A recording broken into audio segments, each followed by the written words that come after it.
Good evening and welcome to Hungary Report, start of public media and one's foreign language news shows. I'm Csenge Gabriella Ibolya with today's news from Hungary and the Carpathian Basin. Let's begin. Prime Minister Viktor Orbán took part in a video conference together with the President of the European Council and the Prime Ministers of Belgium, Bulgaria, Estonia, Luxembourg and Malta in preparation for the EU summit, which will take place on Thursday and Friday.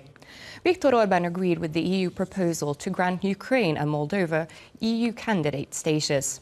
At the same time, he added that Hungary's position is that Georgia and Bosnia should also be candidates for membership at the same pace. Due to the food security crisis caused by the Russian-Ukrainian war, measures are needed to relieve the Hungarian people of the negative consequences. Péter Szijjártó spoke about this in Luxembourg after the Foreign Affairs Council meeting. The Foreign Affairs and Trade Ministers said the countries at war account for a third of the world's wheat production and some 400 million people are at risk of famine. President Katalin Novák is also holding talks with the Bulgarian, Czech and Latvian heads of state in the Latvian capital. Katalin Novák arrived in Riga in the invitation of the Latvian president, whom she had already met in the morning. The Hungarian head of state is attending the Three Seas Initiative summit. She later wrote on her social media page, the most important topic will be the war in Ukraine, and she will continue to speak out for peace.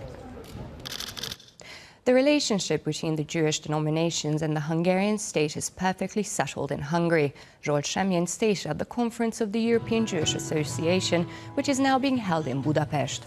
The Deputy Prime Minister mentioned as an example that all Jewish institutions are funded by the state exactly the same way as the state institutions that perform similar tasks.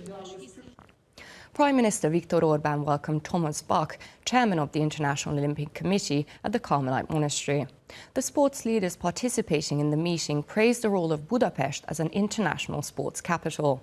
In the context of the war in Ukraine, the importance of peace-building was emphasized, underlining that the peace-building capacity of sport and the Olympic movement should not be underestimated.